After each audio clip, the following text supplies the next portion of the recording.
Jessica Nelson, and I'm going to be talking to you today about why I feel that teachers' pay should not be tied to student performance. Imagine, if you will, that every person that you are in charge of had to take a knowledge-based test about their career or position within the company. Keep in mind that this is the main factor that will impact your performance review and will greatly influence whether you stay with the company, receive a raise, or a bonus. Now that you have this knowledge, how would this affect your day-to-day activities with these people that you are in charge of? Would you focus on those that need the most or the least help? Would your focus still be on the overall performance of the people, or just the things that they need to know to do well on the test? These are questions that I would like you to keep in mind as I continue my presentation today. My research suggests that teachers should not be evaluated based on student test scores because test scores are not a proper scope of the teacher's ability. Doing so can create discouragement among teachers, and using this type of performance pay will cause more harm than good to students in the long run. So I'd like to start with my first point, which is student test scores are not a proper scope of a teacher's full ability in the classroom, and therefore should not be used as a factor in a teacher's evaluation. Student test scores are not a proper gauge of a student's full knowledge. Test scores can be affected by summer learning loss, home life, influence of peers and classmates, and many other socioeconomic factors.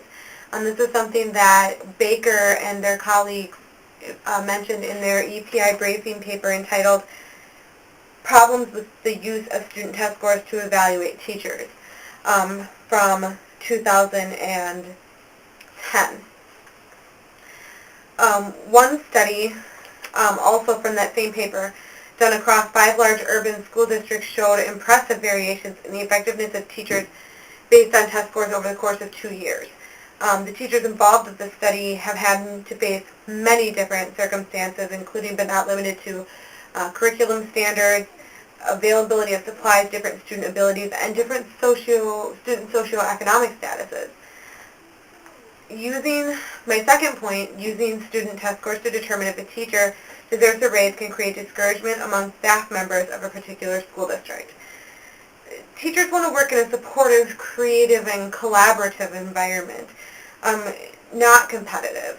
If we put teachers against teachers and create competition between them, then they will no longer be working together, and this could create a hostile environment, and no one wants their children learning in a hostile environment. The group Parents Across America mentioned this in their paper, in their web article from 2011 entitled Tying Teachers' Salaries to Test Scores Doesn't Work. And then this will cause teachers to not want to work at schools with higher needs students. These schools are in the most needs for great teachers, but if we pay to the performance of the students, even the best teachers will not want to work in a school that has lower performing students. This is also something that Parents Across America has stated in their web article. The teachers that already work with these students will seem like they are less effective teachers, when this may not actually be the case. Teachers that teach new English learners, special education students, low-income students, there were lower ratings of effectiveness among those teachers, which isn't necessarily the teacher's fault. It could just be that those students have a harder time learning than other students do. My third and final point is performance pay for teachers will have a detrimental effect on the education of our students in the long term. The new evaluation system implemented in Wisconsin in the fall of 2014 will take up more time of the educators, especially principals. Mr. Nadeem stated this in his paper from 2013 online article entitled Wisconsin to Implement New Teacher Evaluation System in 2014. This will cost the children because the principal is going to be focusing more on the teacher evaluation system than on other things student needs. And I really feel that the principal, as much as they are responsible for doing evaluations on the teachers as well, they should be focused more on the students than a new way to evaluate their teachers. Schools will also be spending more money to implement new standardized testing for students. One example is a North Carolina school district that is spending more than $21 million in funding to design and administer more than 50 new standardized test exams. That data comes from the group Parents Across America in their online article. This is time and money that could be better used elsewhere to further our children's education. There will be more pressure on the teachers to focus their curriculum around what's included on those standardized tests as well. This is also from Parents Across America. The curriculum would be very narrow and simple compared to what it is now, and it's going to focus mainly on what's on those standardized tests, which is a bunch of multiple choice questions, rather than the communication skills, knowledge and understanding of a subject, critical thinking skills, and performance abilities of the students. Those types of things are hard to measure on a standardized test. And this has already been proven in the fact that many universities must have remedial or corrective courses for high school graduates who scored well on the standardized tests such as the SAT and ACT, which are tests that those colleges use for acceptance.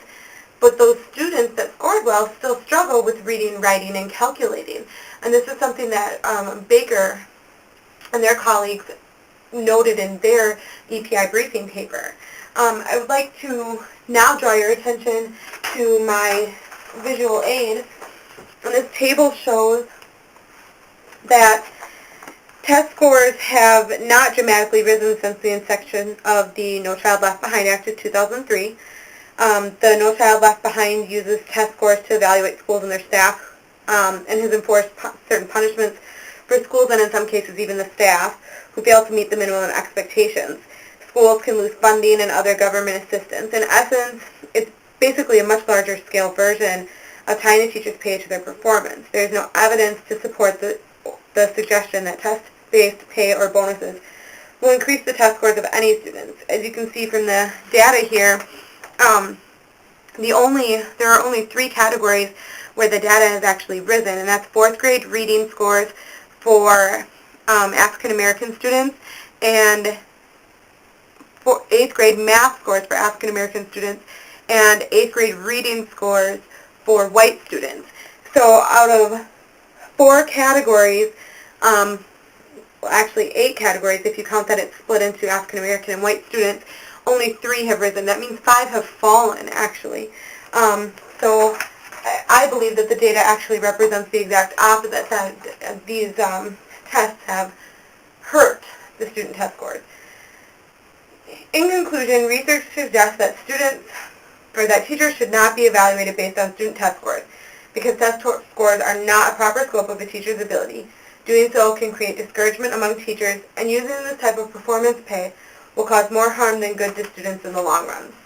Instead of spending the extra money on new and different testing protocols, why not help the teachers in a way that will really help them? Decrease class sizes by hiring more educators.